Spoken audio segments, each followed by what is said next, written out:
Well, while Matt's doing that, Susan, I am back as the moderator of this Zoom room. So it's good to see you again.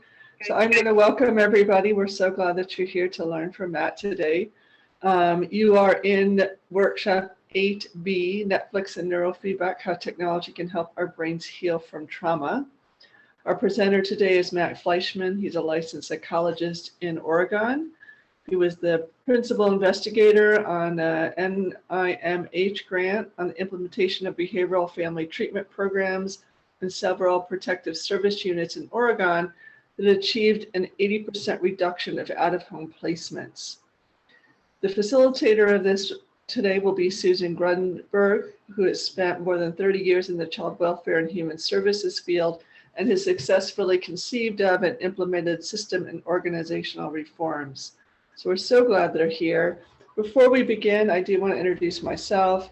I'm Renee Heddick, and I'm a program director at the Adoptive and Foster Family Coalition of New York, and I'll be the moderator for the Zoom today. I also want to remind everyone that training certificates are available for this conference. Your name in the Zoom must be the same name as you would like it to appear on the certificate. I will put in the link. I will put a link in the chat box that leads you to those training certificates, as well as our book table and our conference workshop evaluations. Please know if you have any questions during this workshop, please feel free to put them in the chat unless the presenter specifically asks for you to unmute. I'll keep everyone muted for now so we can hear the speaker clearly. And with that, let's get started. I'll pass it to Susan and to Matt.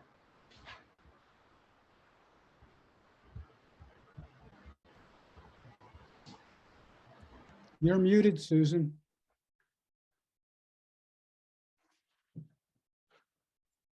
Rookie.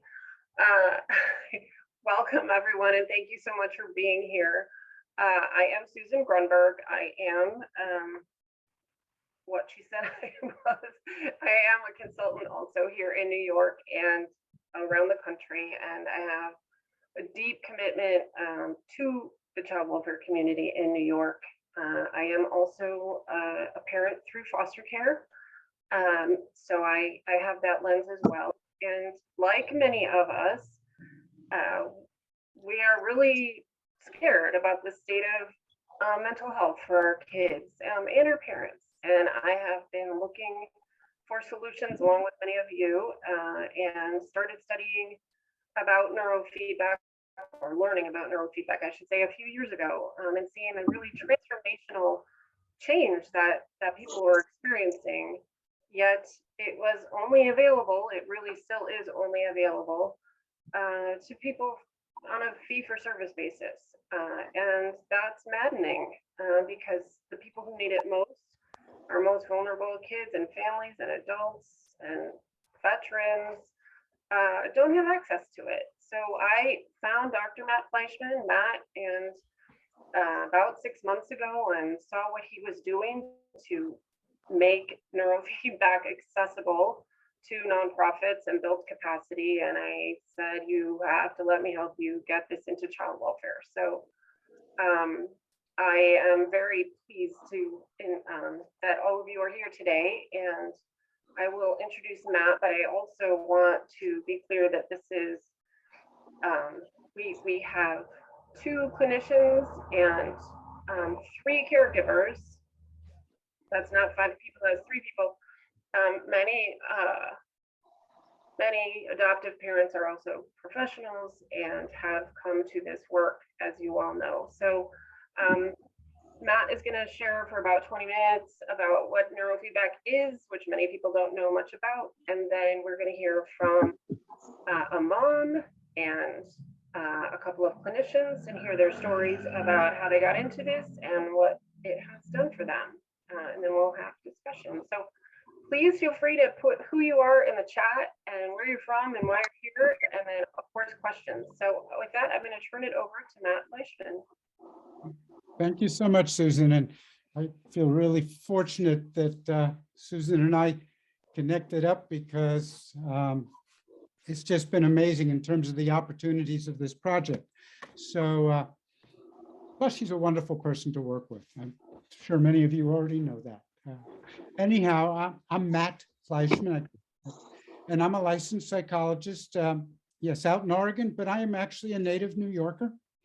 Born in Manhattan, grew up in Queens. So good to talk to fellow New Yorkers. Anyhow, I'm a licensed psychologist, and I am the director of the Neurofeedback Advocacy Project.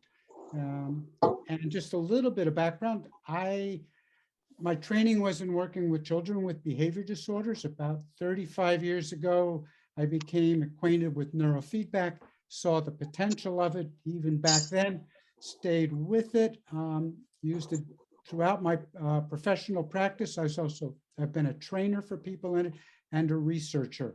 And if anybody wants to reach me, you can reach me at matt@neurofeedbackadvocacyproject.com.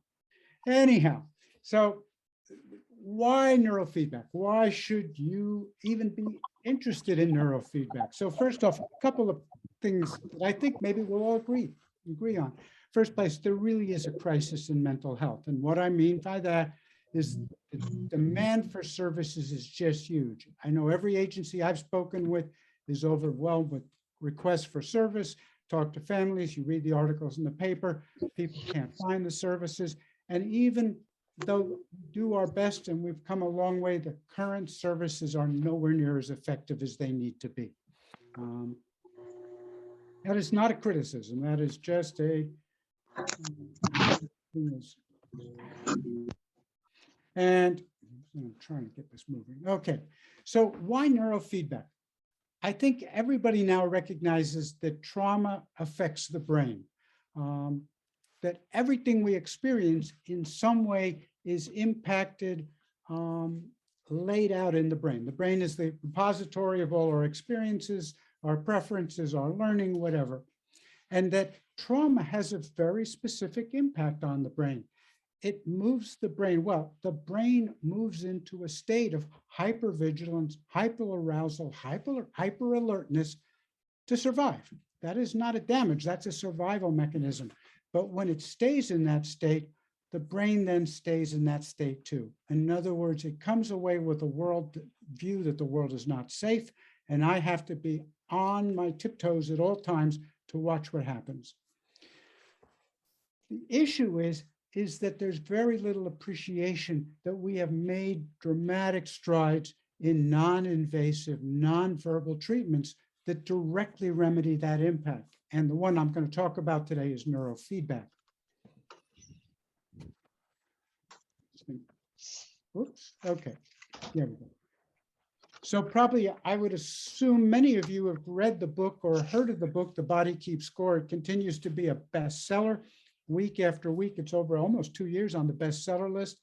And in that book, he lays out the impact of trauma on the brain. And he also in this book talks about that neurofeedback actually works with traumatized children and traumatized adults. The key thing here is it's especially effective for many people who don't do well with other approaches. And one reason is because we can work with very young children, we can work with very old people, we can work with people who are wary, don't like to disclose, they don't like to talk. It works. And yet at the same point, as Susan pointed out, most of the neurofeedback that's available out there is available in fee for settings or cash pay basis. And that then makes it often for many families outside the realm of an available therapy. So let me talk about how neurofeedback differs from other therapeutic approaches.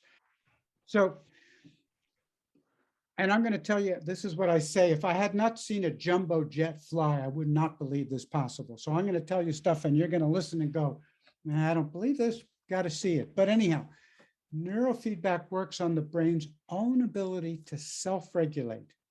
Standard therapies, they teach, they offer insight, they manage behavior, they modify feelings, or they alter cognitions. Neurofeedback does none of that. It simply gets into the brain and says, we can train the brain using its own abilities to function better.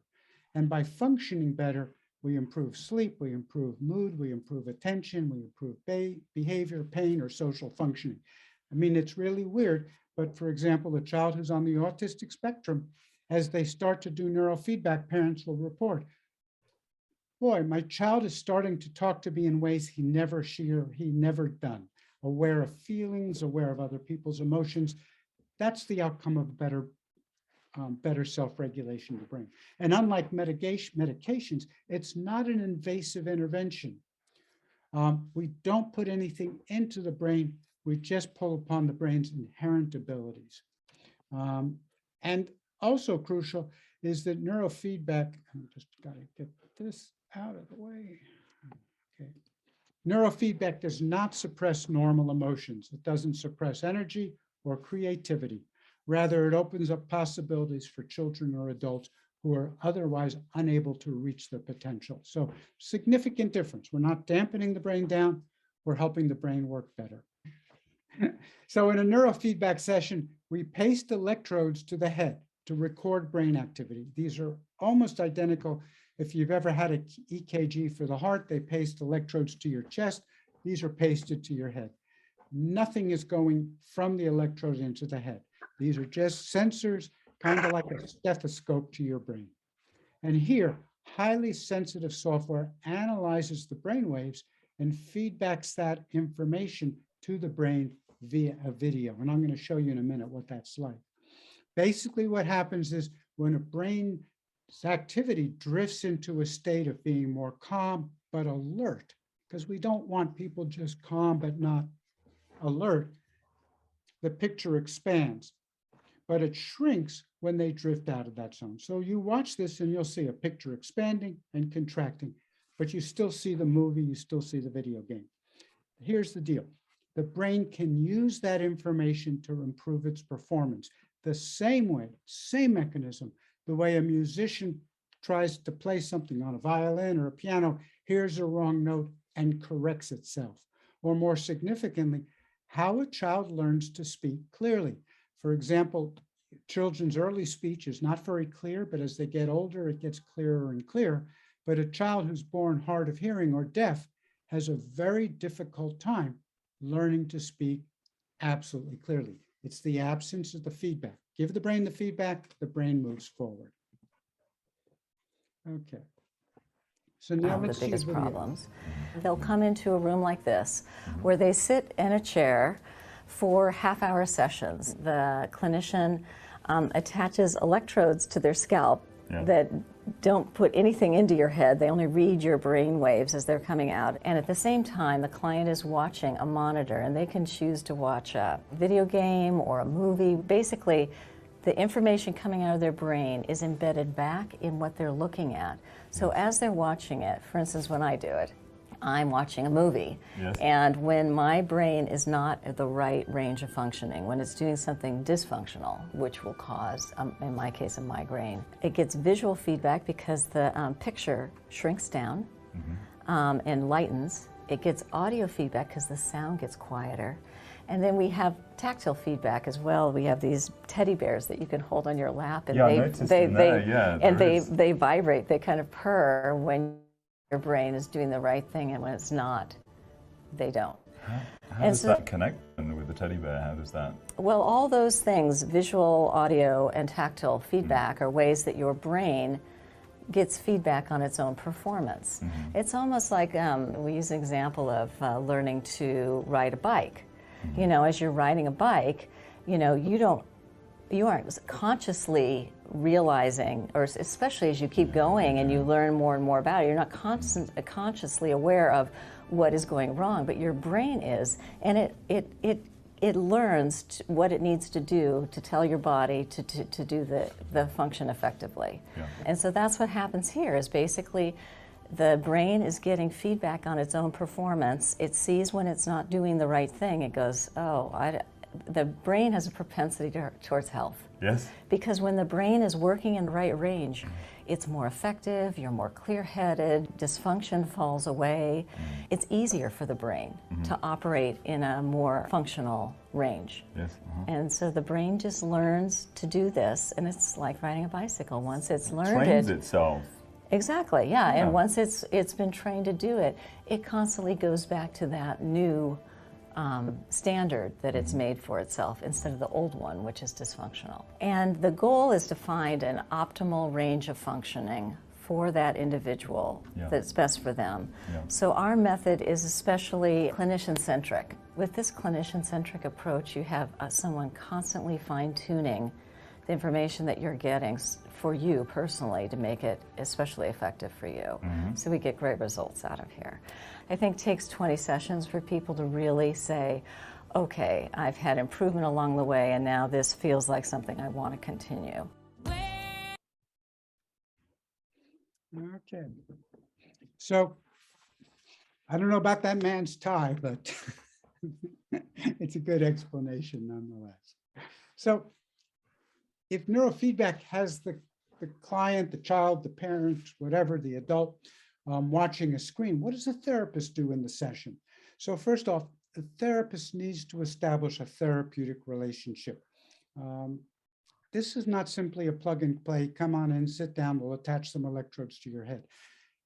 There's a constant interaction between the therapist, partly to get the client's history, to get the client's concerns, but also in the session to monitor the feedback from the client, from the child or adult, or observe how the child's responding and make adjustments in the software.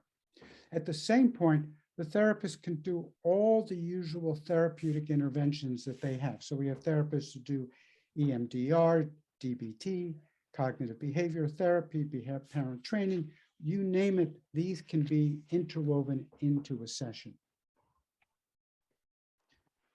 So is neurofeedback evidence-based? Because a lot of people say, I don't know much about it, and certainly if there was a lot of evidence for it, it would be better known. Well, it's been around, this says on this graph on the left since 2000, actually it's been around, it was developed in the 1960s, so it's been around 60 years.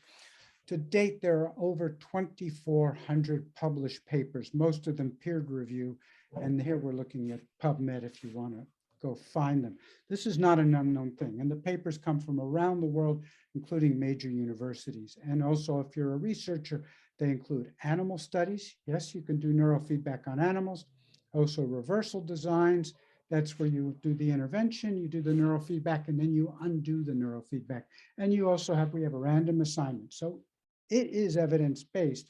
The chart on the right shows where some of the research has been done. A lot of it's been done in ADD, ADHD, but recently now trauma has become a major focus of neurofeedback. And if you go to our website, neurofeedbackadvocacyproject.com, you will see we have a list of, not just a list of published papers, but you can download them and read them for yourself. So, and the way we work is the project goes out to agencies. So we're hoping that we have people from agencies. We know we do listening today. And we ask management, supervisors to commit themselves to doing this. The training we do online, in the training, we actually have the therapists, the trainees train one another. This is not just theoretical. You get it done on yourself, just as you do it on other people. We take about 40 hours for this over 3 weeks. And then we provide bi-weekly clinical case consultations and monthly advanced trainings to make sure that the people who are doing it are really qualified, doing a good job. And that's what we're finding. Uniformly, the trainees become very good at this. And for the agencies, all of this training and all access to equipment is all done at highly subsidized rates because we want to get this out here. That's what the Neurofeedback Advocacy Project is all about. So far, this is, it's not brand new. We've been in operation about 4 years. We're in several community mental health agencies. We're at a program that works to mentor children from 5 years old or 4 years old up through completing high school. They get professional mentors and support the whole way. We have several group private practices that work with mainly Medicaid clients with trauma. We're in a large metropolitan school district, one urban and one rural counseling program for Native Americans, a treatment center for children with behavior disorders, a juvenile corrections facility, and a program for homeless veterans. So there is not a population that we have not been able to successfully implement neurofeedback, or put it more accurately, there is not a population that their providers have not found success adding neurofeedback. So how is neurofeedback covered if it's not fee for service? Most of the agencies, nearly all of them, and these are multiple states, have been able to use neurofeedback using the Medicaid psychotherapy codes. And they tell them, would you allow us to do that? And in most cases, nearly all, they've said, as long as it's medically necessary, a part of an organized treatment plan, go ahead. All the therapists continue to use all their other therapy tools, including CBT and EMDR. And what the therapists find, as the child in this case becomes better regulated, then all the other tools work so much easier. It is much harder to use therapy tools when a child or an adult is really highly dysregulated. But in addition to training people to do it, we've done something else, which we have from the get-go been collecting data on how well this works. And when we collect data, we want two things to be important. One, it needs to be client-centered. And the other is it needs to be meaningful. So let me talk about client-centered. The simplest thing, if you go to your doctor or you go to a therapist, in each case, particularly if you go see your doctor, the doctor's going to ask, what's wrong? What are your problems? What are your symptoms? What would you like to see get better? And that's what we do. We ask the therapist to ask the client. Now, if it's a child, you're asking in most cases the parent. If it's an older teen, you can ask the parents and the teen. If it's adult, you ask the adult. Tell me 5 to 8 things that you would like to see get better. Simple question. Then with the tracking system says on a 0 to 10 score, where 0 says it's not a problem and 10 says it's a huge problem, let's rate each of those 5 to 8 concerns from 0 to 10 on a good week, a bad week, and a usual week. We average all that together, and that's our baseline. So a typical baseline average is about 7.5 or 8, sometimes 9.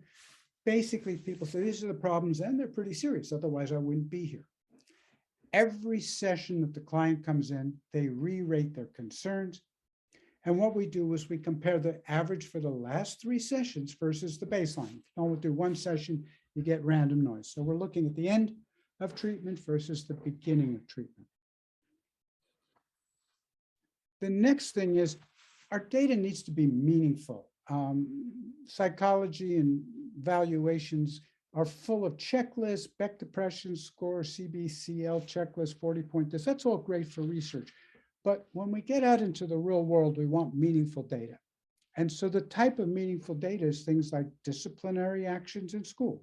Does that go down?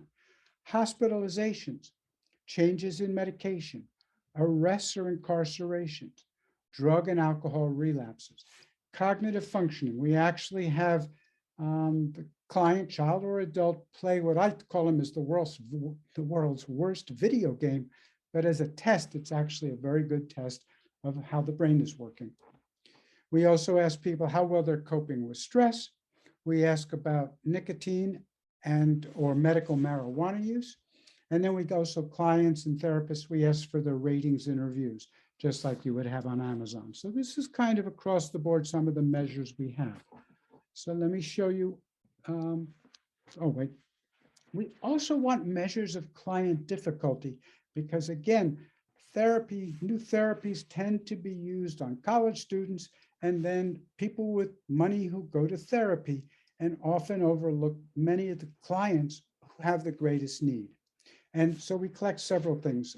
I think everybody here, many of you are aware of adverse childhood events. And so we collect the ACEs scores. We also ask a standardized list of psychosocial stressors, high family conflict, poverty, poor school, problems at school, those sort of things. We have 10 of them. We ask how many of them are true. And okay, and then finally, we ask about the number of co-occurring disorders. And so what are we getting? Our average ACE score for the agencies we work with is nearly 5. That puts clients at serious risk for extreme risk for serious mental, emotional, and physical disorders. And they also have 5 out of 10 psychosocial stresses. That's a lot of challenge in these people's lives. In other words, we are not cherry picking clients. We are going out to the clients who really do seek out help. And you can see, I said, what about multiple problems? It's common anxiety problems, sleep problems, depression, pain, learning problems, attachment problems, are all through our client groups. So what's the impact? What effect does this have? First off, and this is most dramatic, we are getting a 36% reduction in the severity of the child or adult's concerns. In other words, they came in, they said, these are our concerns, and 20 sessions later, they are saying those are down by a huge amount, 36%. And one thing we know is that in many of these cases, people have been in therapy, these kids have been in therapy for year after year after year, and not so much changing. Big improvement here. Look at the impacts on behavior. We're getting a 54% reduction in self-harm or suicidal ideation. That is huge. We're getting a 67% reduction in disciplinary actions at school. And so far, we're getting 100% reduction in drug and alcohol relapses. Though that number is smaller, it replicates what people are getting, have used neurofeedback with this population. Big impacts, big impacts. We're also getting impacts on healthcare usage. For example, we're getting a 68% reduction in ER visits for medical reasons and an 81% reduction in, see something, sorry. And an 81% reduction for psychiatric reasons. We get huge reductions in hospitalizations and even bigger for psychiatric reasons. This impacts people. It also means the problems don't reach the crisis point that they otherwise do. Oops. So I have one more. Neurofeedback is an opportunity for the brain to see its activity in a moment-by-moment basis. We're just recording the energy that the neurons are making as they fire. We put this through a digital amplifier and then in through our program. All we want them to do is look at the screen. As the brain is able to see itself, the screen will get bigger, smaller, fade over. The sound will go up or down. The brain recognizes that the dance it's seeing, it's doing, and it's able to regulate itself from there. The client doesn't need to do much during the treatment except sit and relax. Let your brain do the work. Your brain gets a chance to see what it's doing, and it will make the right corrections to heal in the right way. I could see the difference immediately. It gives you a sense that you have some kind of control over the way you think and the way you feel and the things that you focus on, because ultimately that's what's causing the problem, is focusing on the wrong things, staying in the past, walking around in fear, and that neurofeedback gives you a chance to see it, to see yourself taking control of yourself. It's something else to wake up and have energy that just sort of stems naturally. My relationships with my family is getting better and better. It's fun to be able to look at my nieces and nephews in the eyes and be like, yeah, you're doing great, Life's just better all around. It's simple. So at this point, I'm going to turn this back to Susan, and the parents and the clinicians have joined us. I'm going to stop sharing. Perfect. Apologize for the sounds of Brooklyn behind me, but thank you for that, Matt. And I am actually going to introduce Melissa Norwood, who is here somewhere, and ask you to share your story. So Melissa, I met recently. She's a part of the Neurofeedback Advocacy Project Network as a clinician, but she's also an adoptive parent who has experienced this. So Melissa, I'm going to give you like 5 minutes and just tell your story, and then we'll have lots of time for questions. Okay. Hi, I'm Melissa. I am a tribal social worker in Northern California. My journey with neurofeedback, as far as becoming aware of it, became, I was a foster adoptive parent for about 16 years, have a number of adoptive children, and at 7, 8 years old, one of my boys was definitely coming out and experiencing his trauma that he endured at a very young age, some very significant domestic violence. When they were removed, there was some physical stuff between the parents with hammers and such. There was a lot of neglect. They were tox paws. It wasn't until about he was 7 or 8, he was around almost 2 when we got him, that he started really exhibiting some very physically aggressive, volatile behaviors. They were increasing, but we kind of just thought, okay, we're going to work through them. We had him in therapy. The therapist finally came like, I don't know if there's any more we can do, because we couldn't get him out of fight or flight. He was hiding under tables. He was throwing things. He was very physically aggressive at such a young age. We were getting ready to look at medication, which is not something that I'm not against it, but I was really hesitant to do so given the prior kids that we had had and the years prior with, like, you know, when kids were getting over medicated. We were referred to a local agency. I live in a very rural area, so there's only really one agency. There's a couple other different people that do different modalities. And I was a skeptic, and I said, well, at this point, we're going to give it a try. We were completely blessed with having the clinician that we had assigned to him. There was almost an immediate difference the first session that he had, the volatileness, what was going on. It's been a journey. He's been at it for about 2 years.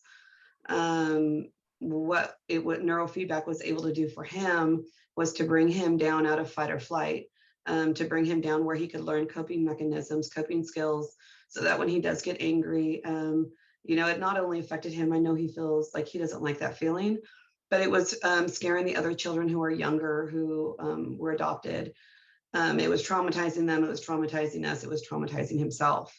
Now today, yeah, he still has neurofeedback, but there's been a little bit of, you know, having to work things out, but he's a happy boy.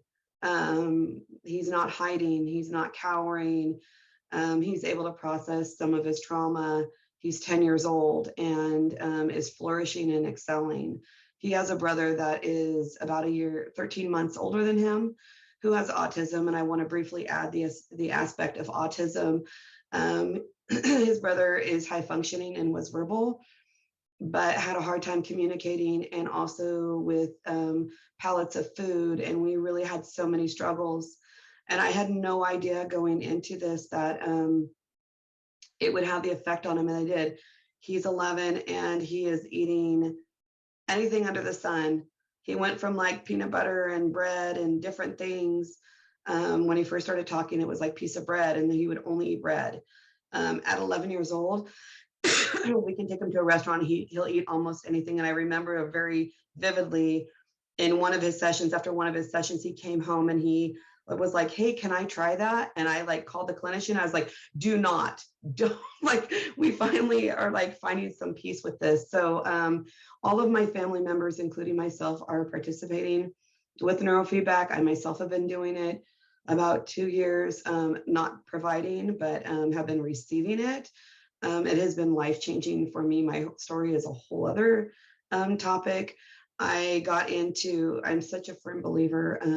I had a kid on my caseload. I work with I work for the tribe, and I'm the tribal social worker. So I handle the ICWA cases. I had a kiddo on my caseload that was assaulting her care provider, basically spent a number of years beating her, very volatile. They were getting ready to medicate. I had recently come on staff here, and I said, hey, is there any way you guys would be willing to take a stab? You know, would you be willing to go on this journey? After a couple of weeks of providing information, they, which was about 6 months ago, they agreed, and that child since has not physically aggressive, has not physically attacked the caregiver, is totally stabilized, and is doing absolutely amazing. Our focus, and my focus with the other clinician that we have here, is identifying those children that are currently at high risk of that are Native American and that are at high risk of being removed or having to have disruption in their placement due to behaviors. And so that is the population, as well as the parents and caregivers within our community that struggle with substance use. But really identifying those child welfare needs of what is going on and stabilizing the placements. We don't have facilities. We're very rural. We don't have the option of group homes. We have 0 group homes. We have 0 residential treatments within our county. And now the push and what we are really partnering with another agency is getting the help and the support to the families. And it's not just with one child, it's with the entire family. Our program is grant funded, so we do not charge for the services. That's basically a quick overview. Thank you, Melissa. That is so helpful, and it's so hopeful to hear kind of kids, you know, as we in the state and everywhere really struggle with how do we avoid residential care? How do we get kids home from residential care? It's just so hopeful that this can have such an impact. And I also love that you talk about getting neurofeedback for yourself as caregivers. And I think, you know, my dream is that neurofeedback will come to New York and that it won't just be for kids, but it will be for parents and caregivers and adoptive parents to really help everybody's system settle. That is one thing that we do. If there's a child, if there's a caregiver, that is, we wrap around them. So it's like a wraparound program, but we may start with the child, but we bring in, that's what happened to my family. That was modeled for me through the agency that we went through. And it has been life-changing for every person in our family, because if you're focusing on one person, there's still dysfunction, there's still trauma, there's still everything. And being that 6 children are at home and they're all adopted and they all have significant trauma, they wrapped around our entire family. So it's kind of what we're trying to model here too. That's great. Thank you. Okay, so I am going to now invite Dr. Jennifer Aquijai. I don't know if I said that right, but you'll correct me.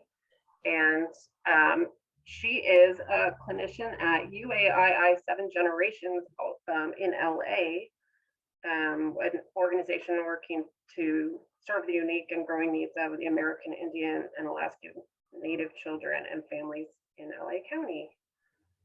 Are you there, Jennifer? I am. I'm here. Go. So thank you for having me, Susan. My name is Jennifer Alquijai. It's you can pronounce it, the mnemonic my wife and I use, my wife's used for many years, is it's like alcoholic high school, Alquijai. So anyway, thank you for having me. You know, I'm a psychologist and I work in Los Angeles at an agency called United American Indian Involvement. We are an urban Native American agency, and I'm also an adoptive mom. My wife and I have 3 kids and a granddaughter. The granddaughter is obviously not adopted, but we have a house full. So we had stumbled on the opportunity to get involved with neurofeedback. I'd had exposure to it in graduate school, but just minimally. And then my wife said, "Oh, there's a new, neurofeedback pilot that's starting in Los Angeles. Would you like to be involved?" And I was like, "Oh, heck yeah." And I've been at the agency I'm at United American Indian Involvement for 20 years. And, one of the things that we've seen, unfortunately, due to long history of multi-generational trauma and involvement in the system, we've seen families.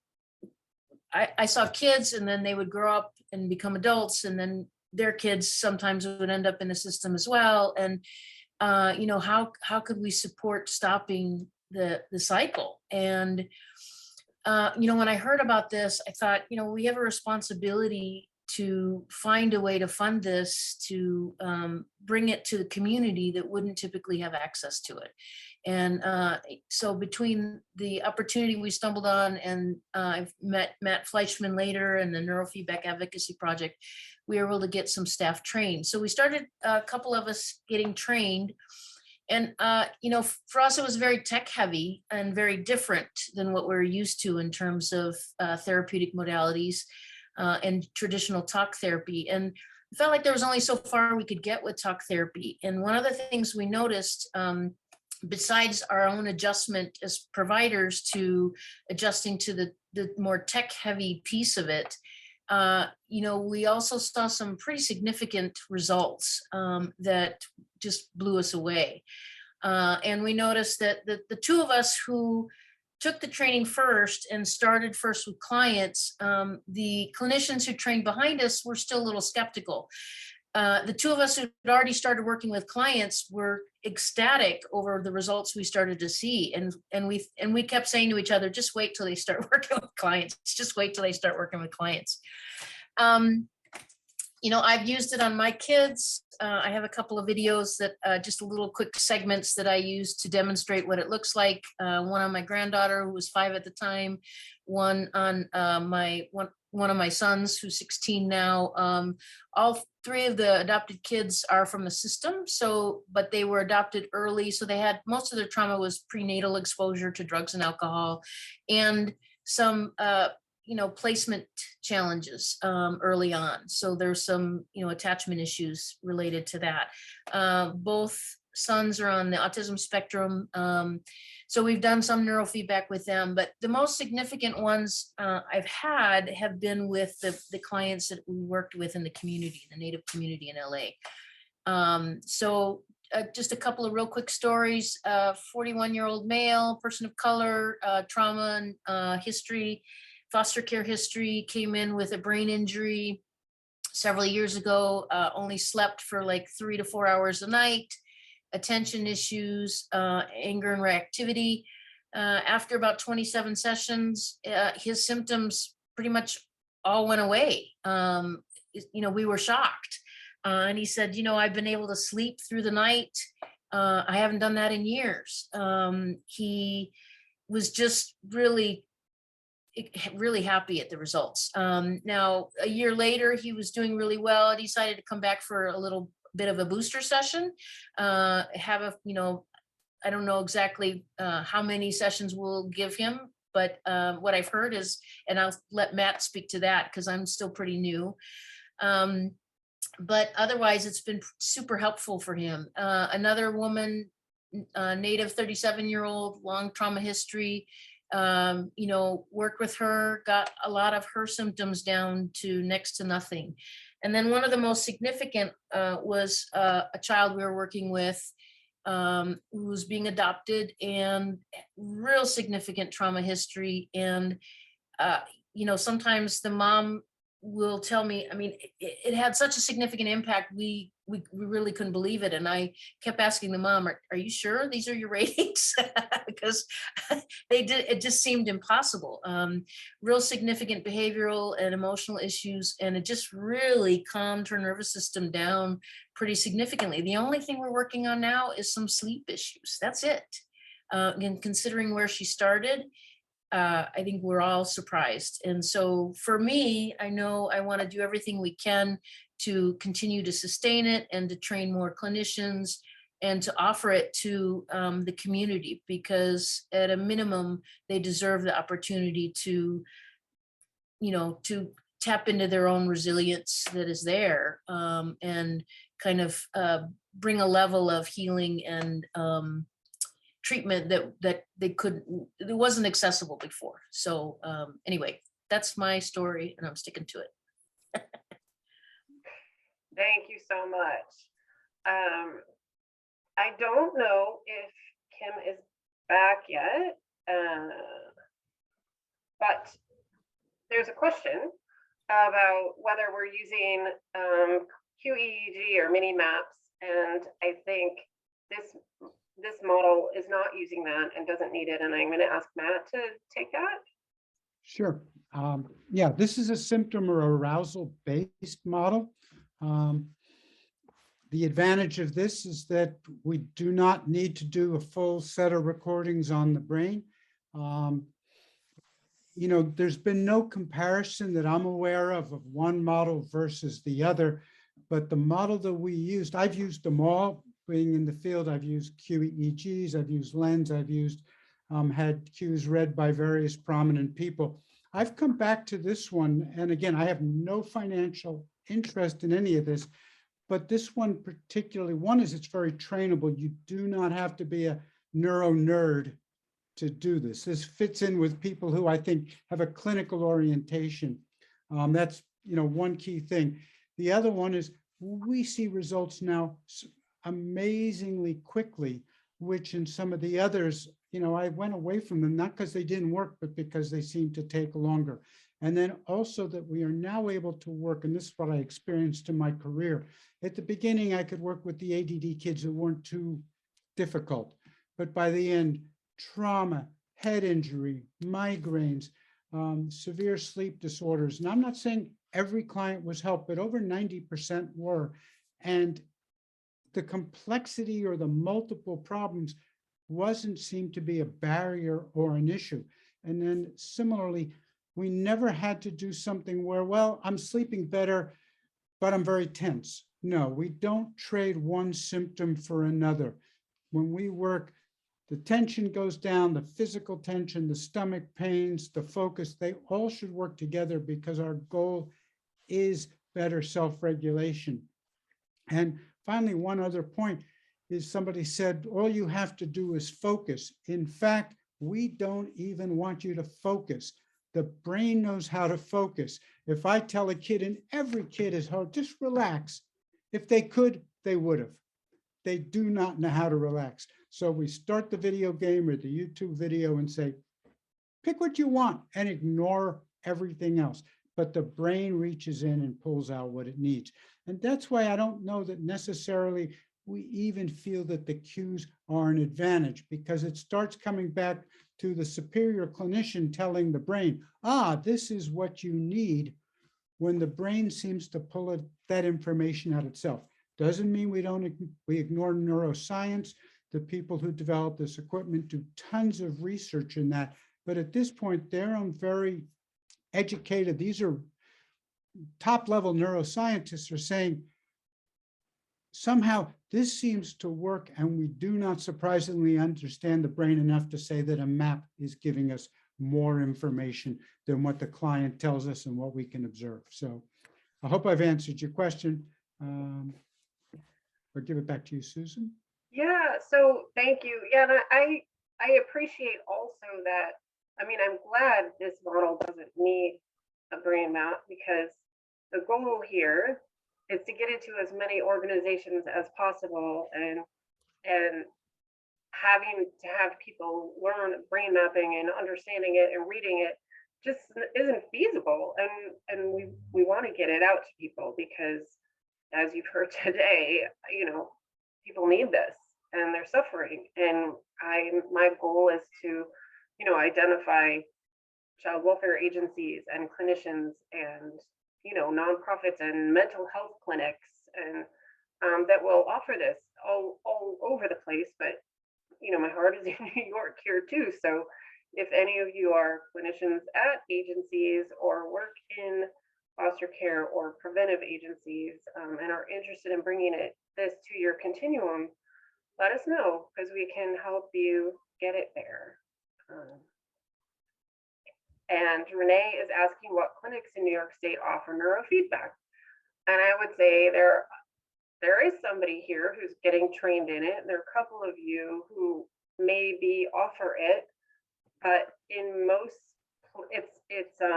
I don't think there's anyone who's offering this kind of neurofeedback. And I don't know anyone who's doing it and using Medicaid funding.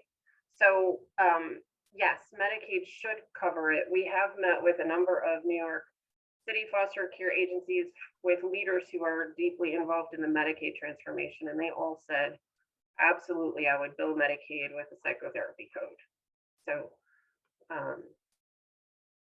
and I don't know what else there was.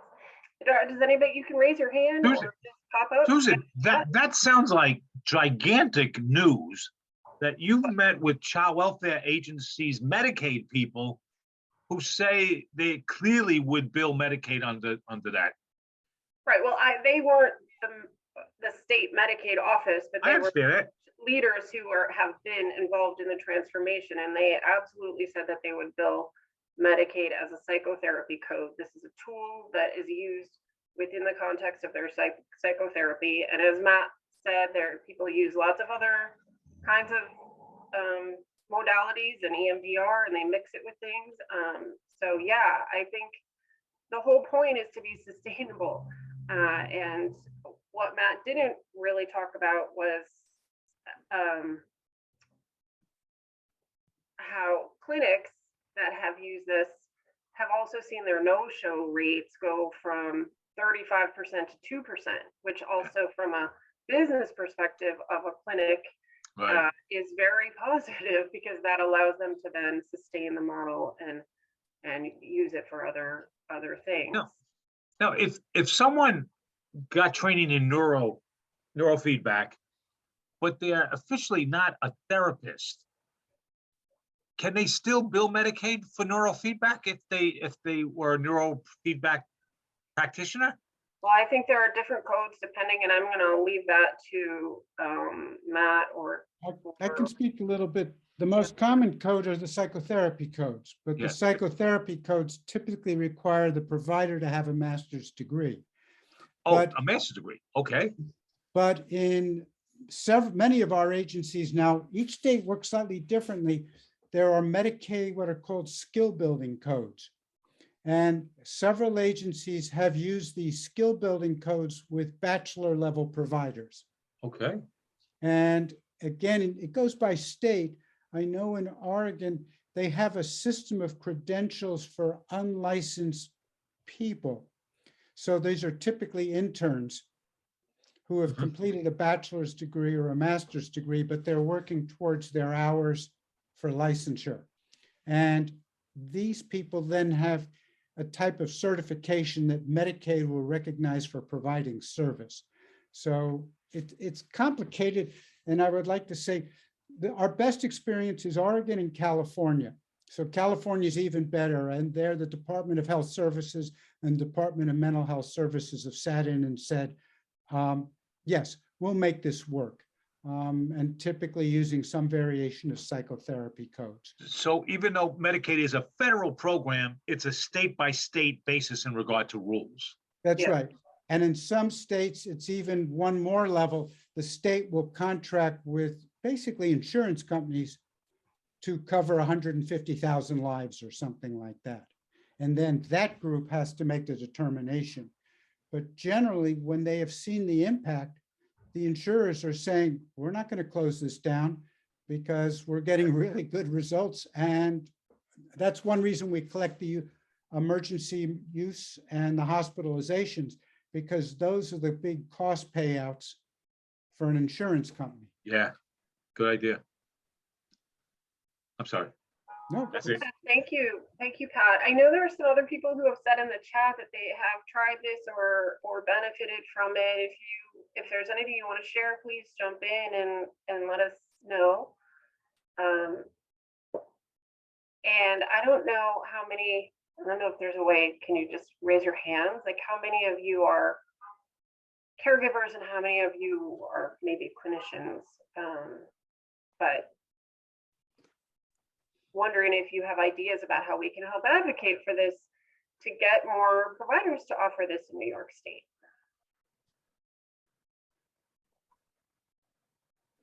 While you're all thinking of that, Renee is asking, what is the success with headaches? I'll take that, if you will. Probably one of the most exciting things was about 10 years ago, I started getting calls from people asking, I have migraines, and can you do anything with this? And I said, well, in theory, I know what the protocols are for migraines, but it's just not my population. I've never treated, and I'm wary, maybe I'd make you worse. And this person said, let me promise, you cannot make me worse. Yeah. I have literally had this for 15 years, 4 or more a week, and they're debilitating. And within about 20 sessions, her migraines were down about 90%. And after that, I started taking more migraine clients and including migraines in children. And again, I had a few I didn't move, but most of them we either totally eliminated them or dramatically reduced them. Migraines was one interesting case though, is that that was one situation where often after 2 or 3 months, the person could say, I feel the aura or the signal that it's about to return. And we would do a booster shot, which may 1-2 sessions, and then they were good for months again. So migraines is, really great, highly successful. We've also done well with stress, non-migraine headaches, but also other conditions, surprisingly. Well, head injuries, I've treated quite a few kids, largely girls with head injuries from playing soccer, where 2 heads struck each other. So we've had headache, traumatic brain injury. In all these cases, I know you all want to think in diagnostic categories, but if you just think that we can make the brain work better, I have a long testimonial explanatory letter from a man who said, I've always in perfect health. And I caught COVID and I have COVID. And he said, I came down with severe long COVID and severe inability. And I have always been a healthy, mentally sharp man in very good health. And he said, neurofeedback brought me back. So we have to think about this differently. This is a way of restoring brain functioning that essentially the field stumbled on. But we're not just neurofeedback, but neuromodulation. You may have heard of transcranial stimulation. This is a whole new area, and some of the others have more medical backing, but they're also much more expensive. The equipment is 10 times the equipment cost we do. It's strictly in the hands of physicians. This we can put the hands of anybody. As long as there is a licensed supervisor, we can even train unlicensed people in it. But what you need and what we found is you have to have the ability to relate to the clients you work with. So when we work with felons released from prison, guess what? Several of the clinicians were ex-felons. And if we're going to work with an adoption agency, probably the best clinicians are going to be people who've had adopted children. That's just the way the world works. You understand who you're working with, you understand their concerns, and you can more directly address the client's fears. One big one is, nobody's electrocuting my kid. That's the thought. So I don't think our limit is either the condition or the disease. I'm not claiming this is an absolute cure or for everything, but the ability to get the brain back to better functioning is an ability that anybody has, including people with locked-in unconsciousness, believe it or not. But that's not the population we're talking about today. Thanks, Matt. And I think when you mentioned adoptive parents being clinicians, also adults with lived experience as adoptees or in foster care as clinicians would be extraordinarily powerful too. Dr. Jennifer, she actually has a couple of charts that she is willing to show about that sort of shows symptoms and progression, which can be really powerful. So I'm going to turn that over to you. Am I able to share my screen? Oh, I don't know. Yeah. I defer to the powers that be. Renee, can you give her permission or somebody? Yep, just trying to get there. Oh, there you are. Okay. Ta-da. Okay, cool. Thank you. So a couple of things. First of all, the other thing I forgot to mention is sometimes the therapists who are doing talk therapy with our clients, once the kiddos and the adults started doing neurofeedback, the therapist would notice a significant change in their presence in the session. The therapist would notice that they were less reactive, and they could talk about things that they had challenges talking about before. So I think it prepares them to make better use of the talk therapy, and it does it quicker. My wife is also a psychologist, and she was working with somebody for over a year in talk therapy, had a pretty significant trauma history. And the neurofeedback was a game changer for her. You know, she was able to go and feel much more comfortable talking about things in session than she had the previous year. And so our therapists have noticed the same thing with children and with adults as well. I wanted to just show you a couple of real quick charts. Let me, Dr. Fleischman actually has helped create this, this great results tracking system. So here, I don't know if, can everybody see the chart? Yep. This is, I'll just show you three real quick ones. This was the 41-year-old male, trauma, foster care history. And these charts that we have are based on client ratings of their symptoms. And the great thing is that we actually can use these with our clients. So here is one. He started out pretty high ratings and dropped off to almost nothing after about 27 sessions. Another one we had was a 37-year-old Native American woman, lots of trauma history. She'd been in therapy for many years, had trouble. Hey, Pat, how are you? Doing okay. I'm here with my field director, Jared. You probably saw me at the press conference. Sorry. And she'd had a lot of years of therapy and could only get so far. And then we found that, you know, after this was helped to release some of the anxiety and the reactivity and decrease her PTSD, et cetera. And the last one we have was a little kiddo with lots of exposure to drugs and alcohol prenatally and as a young kid, significant trauma history. Started off with a lot of high ratings and, you know, now it's next to nothing. So, and these are really encouraging, I think, for the clinicians to see, as well as the clients and the parents. So we're very grateful. And, you know, this is more the norm than the anomaly for us at this point. So we're grateful.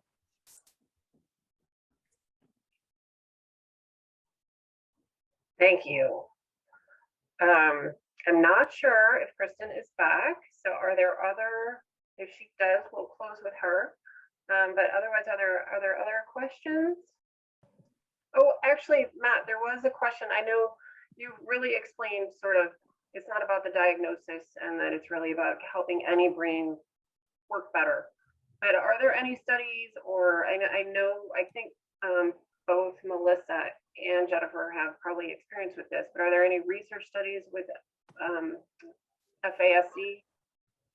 Yes, so I put in the link too, but I just sent them to Jacqueline, so maybe I'll just put them back out there for everybody. Yes, so that would be great for everybody. The thing is probably not very many published studies, but the agencies and the people who work with it, you saw before, the clients have anxiety and depression. One is a lot of agency people are not qualified by their license to formally diagnose, but when they do the family history, that child ended up being placed out for adoption or for foster care because of alcohol and drugs in the family. So, okay, I'm going to climb on my soapbox. I'm tired of the way we research mental health. We put it into a narrow category that does not match the world we meet. We conduct it in a university setting, and then 10 years later, we go out and say, well, it's evidence-based, therefore. And it's almost, I would say, in business, that if you did a successful project in a Master's of Business MBA program, that would guarantee that now that you go out into the real world, that everything you put your hand to will work. This is backwards. The better way is to start looking out in the field. Who are the clients? What do they present with? And that's what we're doing here. The people, the kids and the parents you work with, they aren't cookie cutter all the same. But if you simply took adoptees and went and looked through how many have fetal alcohol syndrome, what would you guess? Depending on where you're at, I would guess probably a third have some sort of drug or alcohol involvement. I don't know, we don't know that, but it's less important than we look at how this functions in the real world. And that's the point we have not put it into a single site that it didn't work. We have not put it into a single place that they have not expanded if they could. And across the entire field, you get people who get no results. And sometimes I look and I go, okay, where's their training? What are they doing? I don't understand that. But in general, nobody has done a large scale study and said it didn't work. The nitpicking comes out of the university that says the research does not meet the standard, but we need to get moving. That goes back to slide number 2. We're in a crisis. We're being overwhelmed. And that's why we not only put it out there, but we give you the tools and we do not cherry pick our data. Every session that you click on, a parent clicks on and says better or worse, goes on our website. And if you looked at those graphs that Jennifer just showed, you saw they would go down, down, and then suddenly up. Well, something went wrong. Okay, let's figure that out, and kept going. But this does work with the populations. Now, what I would love, I don't think the future is in these narrow little studies, but what is the future is the brain research. And this is a fascinating thing, is that there are now several fMRI studies. In other words, this is where they're actually monitoring brain activity in an EEG session. And what they are seeing is, if you think of it almost like the brain, you're listening to a noisy radio station where the sound has a lot of background static and it gets loud and soft and loud and soft. Within 30 minutes, that signal is calmer and clearer and cleaner. It's like they've taken the static out of the signal. Now, within 30 minutes, the brain can do this. And that, I think, is the future for research on neurofeedback. And is to look at how is the brain using this? Where on the head do we get the best results? What problem areas? How do we adjust it? But not to prove that it works, but to find out why it works and makes it better. And literally about every 3 or 4 months, we get updates to the software to allow it to work better. And I'm not aware of anything else in standard mental health where the therapist gets an update and says, oh, if you're doing this, here's a better way to do it. This is what we are recurring. So there is a whole future on intervention for brain-based interventions. But the other good part is this is not taking away people's personality. This is not making people slaves or some sort of dystopian future. I think you've heard in all these cases is what you're getting is healthier, happier kids, healthier and happier parents, and abilities that are opened up to people rather than suppressed. And I'm not critical of what the field has done to date, because we have come from knowing nothing in the field to knowing a whole lot. So everybody who's in mental health should take the right hand out. Amen, Matt. But okay, I'll get off my soapbox. That was great. I'm glad you said all of that. It's really important. I want to get to Erica. There are a couple last comments and we are running out of time, and I'm super glad that you were able to get all of that. Okay. Hi. I wanted to say that I kind of stumbled onto neurofeedback because I had a child, teenager, who was self-harming and ended up in a psychiatric hospital. And she refused therapy. She had been in therapy multiple times and just refused to engage. And basically, she refused every other therapy that the psychiatrist offered to her. And so the psychiatrist said, well, you can try this. And it did involve brain mapping. And we started with focusing on her sleep, because the thought was if we could get her sleep more regulated, she would be in a better mood during the day. So probably the first 20 sessions focused there, the sleep improved. We did about another 20 sessions and her mood greatly improved.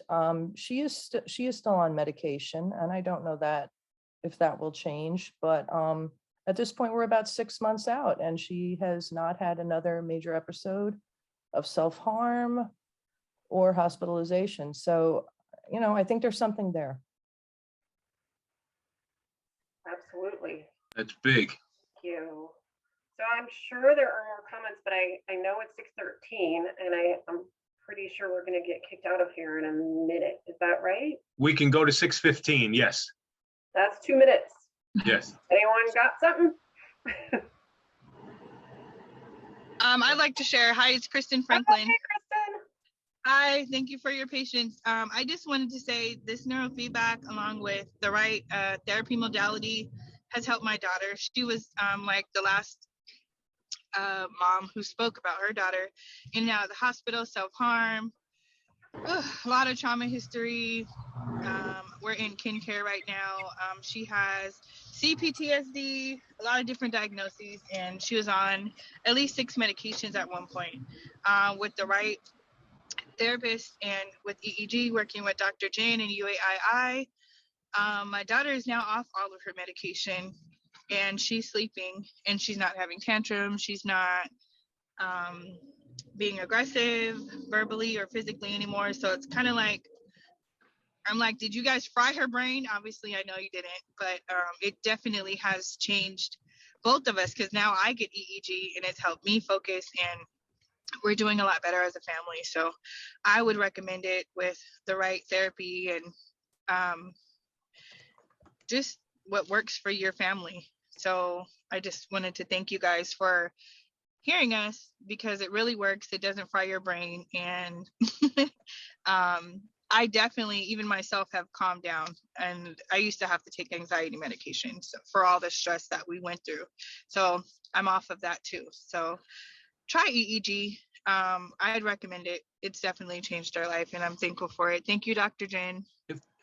If there's any New York therapist on this call, or New York anybody on this call that's going to take neurofeedback training and plans to get licensed, can you be in contact with me? I want to develop a list.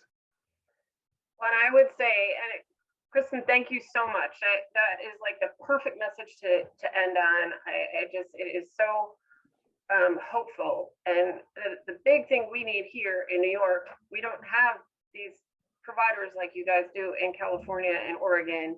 So we need to get it here, and we need to get some agencies engaged. And I am working with a bunch of agencies who are interested. So there is hope with that, but I'm very eager to talk with upstate agencies about opportunities to get them into the training, because we want to get this out there to people who need it. So thank you all so much for attending today.